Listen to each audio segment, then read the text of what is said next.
अस्सलाम वालेकुम टॉरस। मैं हारिस अज़मी प्रोफेशनल एस्ट्रोलॉजर आपकी खिदमत में हाजिर हूँ इस हफ़्ते की रिसर्चेज़ लेकर। मेरे पास आपके लिए काफ़ी इम्पॉर्टेंट ख़बर है, या दूसरे लफ्ज़ों में कह सकें कि ये वाली ख़बर आपके लिए कीमती इस अंदाज से है कि इसका ताल्लुक़ आपकी ज़िंदगी के 70% से है। ये हफ़्ता 18 मई से शुरू होकर 23 मई तक चलेगा। इस हफ़्ते एक ही चेंज है और वो सूरज आपके यहाँ सेकंड हाउस में दाखिल हो जाएगा। जिस हाउस में सूरज दाखिल होता है वहाँ वो मेजर चेंजेस लाता है। सूरज पूरे साल में 12 हाउस चेंज करता है, 12 ही महीने होते हैं, तो किसी एक हाउस में वो सिर्फ एक महीने के लिए रहता है। जिस हाउस में वो किसी महीने दाखिल होता है, उस पूरे महीने उस हाउस के जो प्रोडक्शन है या उस हाउस की जो बिहेवियर है वो स्ट्रॉन्ग हो जाता है, पावरफुल हो जाता है। और ये क्योंकि आपके यहाँ सेकंड हाउस में दाखिल होने लगा है, तो दैट मीन्स सेकंड हाउस की तमाम वो रिस्पॉन्सिबिलिटीज़ जो मैंने 17 साल में सीखी, या एस्ट्रोलॉजिक्स जो कई हज़ार साल पुरानी है, ये एस्ट्रोलॉजी, उन्होंने जो बताया कि second house is your material house. वहाँ पर सूरज एक साल में एक ही दफ़ा आता है। जब वो अपीयर होता है तो उसकी वजह से मटीरियल अचीवमेंट्स होती हैं, जॉब्स का मिलना, प्रॉफिट्स का मिलना, डिस्प्यूट्स ऑफ मटीरियलिज्म का सॉल्व होना, आपको सिल्की एंड स्मूथ पाथ मिलना जिसमें आप परफॉर्म कर सकें, new ways of your source of income development, या ख़तरे की तलवार जो लटक रही हो आपके जॉब पर उसका या सोर्स ऑफ इनकम पर, उसका ख़ात्मा होना। दीज आर द पॉसिबिलिटी, और ऐसा 20 मई को होने जा रहा है। एंड सूरज की ये भी एक क्वालिटी है जो मैंने रीड की अपने कैरियर में, कि इसको मैच्योर होने में कई हफ्ते नहीं लगते। ये खुद 30 दिन के लिए आता है, तो वेरी फर्स्ट डे से ही अपने जौहर दिखाने लग जाता है। तो you feel positivity in your materialism from 21 मई। और जैसे जैसे ये ग्रो करता जाएगा, मज़ीद मैच्योर होता जाएगा, उससे मज़ीद एडवांटेजेस मिलेंगे। बट इस दफ़ा इसका रुझान कुछ और भी ताकतवर है, लेकिन मैं उसकी सिर्फ टेक्निकल साइड्स आपको समझाता हूँ, एंड देन फिर इसका फ़ायदा किन किन सेक्टर्स को होगा उसके भी एडवांटेजेस बयान करता हूँ। जिस हाउस में सूरज सेकंड हाउस में जा रहा है, ये जेमिनी हाउस कहलाता है। आपके यहाँ वेरी नेक्स्ट जो हाउस है, मतलब if you are Taurus ascendant, तो आपका अगला हाउस जेमिनी होगा, एंड वो आपका मटेरियल अचीवमेंट्स का हाउस है, और वो जेमिनी हाउस है।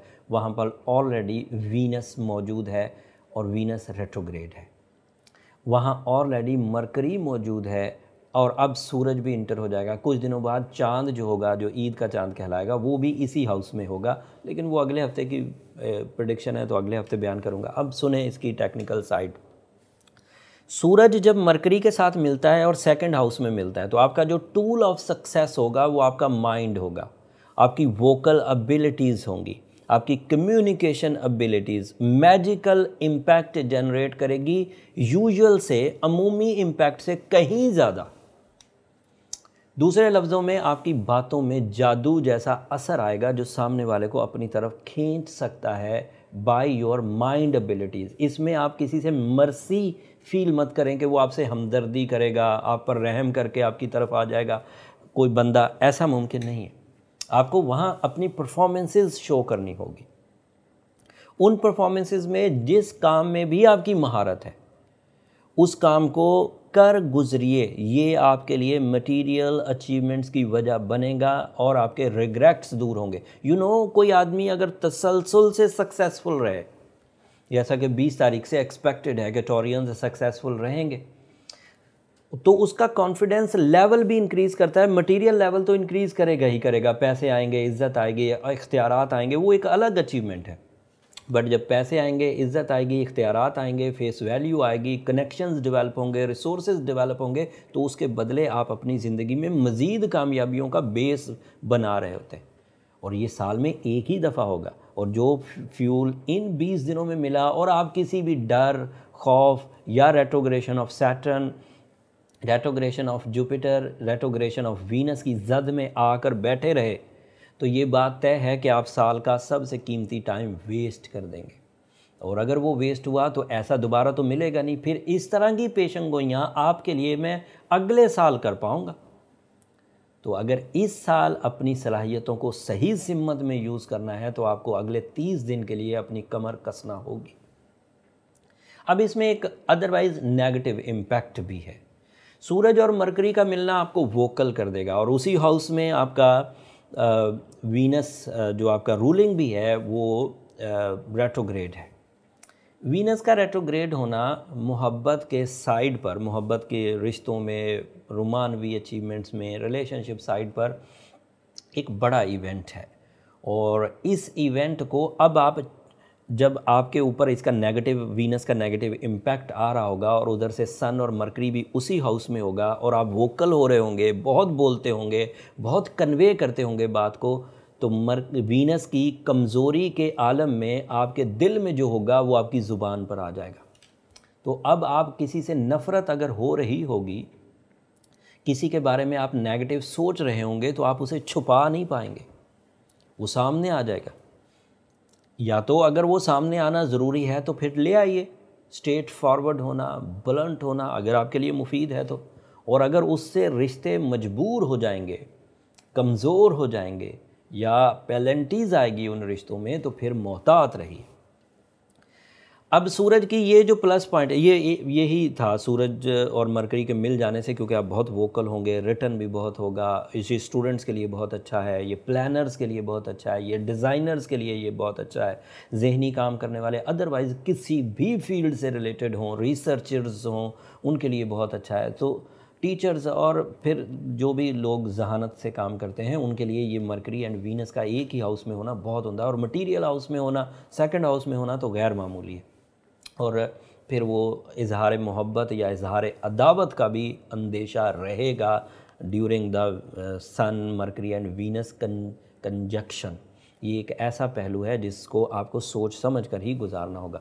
अब जो इसके दूसरे पहलू हैं वो थोड़े से बयान करता हूँ।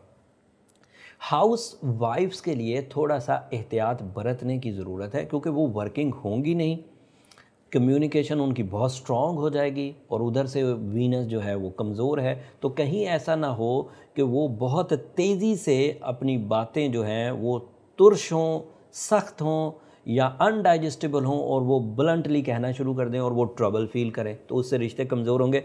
You have to careful, and उसके लिए रेमेडी मैं अभी देता हूँ। बट अदरवाइज़ जैसे मार्स इस वक्त अच्छी पोजीशन पर है आपके यहाँ, मार्स की पोजीशन 11th हाउस की है, and you know Mars is representative of your courage, your physical performances, your travelling, and Mars is also positive for some risk taking elements. अब risk taking, courage, physical abilities, mind abilities, vocal abilities, written ability सब okay चल रही हैं। तो ख़राबी कहाँ है? सिर्फ 3 जगहों पर। Retrogression of Saturn is creating some legal issues, retrogression of Jupiter is creating some bad lucks, and retrogression of Venus is creating some relationship troubles। अगर आप उन 3 सब्जेक्ट्स को किसी तरह एड्रेस कर जाएं तो बाकी चीज़ें आपके लिए बहुत पॉजिटिव हैं, तो आप कुछ ग्रो कर सकते हैं, कुछ इम्पॉर्टेंट अचीवमेंट्स कर सकते हैं जिन पर डिपेंड करना है पूरा साल आपको आगे। लिहाजा उन 3 चीज़ों को रिपेयर करने के लिए this is the ideal most time. जब ये वीडियो आप तक पहुंचेगी तब तक ताक रातें शुरू हो चुकी होंगी, और ताक रातें is the major solution, is a major spiritual solution for this type of situation. I hope कि आप इसको अंडरस्टैंड करके अपनी ताक रातों को, जिसकी एक एक रात हज़ार महीनों से बेहतर है। 1000 महीने आप सारी ज़िंदगी सजदे में पड़े रहें तो 1000 मंथ्स आपको नहीं मिलते। और यहाँ पर इन अ सिंगल नाइट आप अगर थोड़ी सी मेहनत करें, अल्लाह ताला के यहाँ सरबसजूद हों, तो इन अ सिंगल नाइट 1000 मंथ्स के बराबर अचीवमेंट्स कर सकते हैं। उस रात सूरह शम्स, जहाँ दीगर इबादत करें वहाँ सूरह शम्स भी पढ़ें, जहाँ दीगर इबादत करें वहाँ सूरह यासीन की सेकंड लास्ट आयत को भी पढ़ें, और साथ में बीइंग अ टॉरियन या तो एमरल्ड पहनिए, that is a solution, that is a counter dote toward the retrogressions of all planets. And साथ में आपको रूबी, अगर एमरल्ड मुयस्सर नहीं है तो रूबी पहन सकते हैं। और पिछले हफ्ते जैसे मैंने लोगों को बताया था कि कौन वीक टॉरस है और कौन स्ट्रॉन्ग टॉरस है, वो आपको अंदाज़ा हो जाएगा अपने बर्थ चार्ट से। अगर कोई अभी भी डिफ़ाइन नहीं कर सक रहा, कोई अभी भी डिफ्रेंशिएट नहीं कर पा रहा कि मैं वीक हूँ कि ताकतवर हूँ, मुझे मेरे असेंडेंट नहीं पता, मुझे मेरी abilities at the time of birth नहीं पता, तो वो नीचे नंबर चलते रहते हैं। उन पर अपनी पर्सनल अपॉइंटमेंट लेकर अपने स्टार के बारे में जजमेंट्स कर सकते हैं, अपने नेटल चार्ट के बारे में जजमेंट कर सकते हैं, अपनी पर्सनल या ट्रांजिट सीज़न ऑफ 2020 के बारे में जजमेंट्स कर सकते हैं। ये इस हफ्ते के अहवाल थे, रेमेडी भी मैंने आपको दे दी। अब आखिर पे मेरी दरख्वास्त हमेशा की तरह टॉरियंस के, अगर मेरी ये कोशिशें, अगर ये मेरी नॉलेज, अगर मेरी ये रिसर्चेज आपके लिए इतना सा भी कारगर हो रही हो लाइफ में, आपको टाइम समझने में मदद मिल रही हो, आपको लोगों के बिहेवियर्स समझने में मदद मिल रही हो, आपको अपने इनिशिएटिव्स लेने के लिए सही वक्त के तयन करने में मदद मिल रही हो, तो मुझे अपनी दुआ में ज़रूर याद रखिए। आपकी दुआएं मेरी इस दुनिया और आखिरत का सबसे कीमती सरमाया है। ताक रातों में तो खुसूसी दुआ करिएगा, वो मेरे लिए ज़्यादा सूदमंद साबित होगी। अगले हफ्ते तक के लिए इजाज़त। जाते जाते चैनल को ज़रूर सब्सक्राइब कर दीजिएगा टॉरियंस।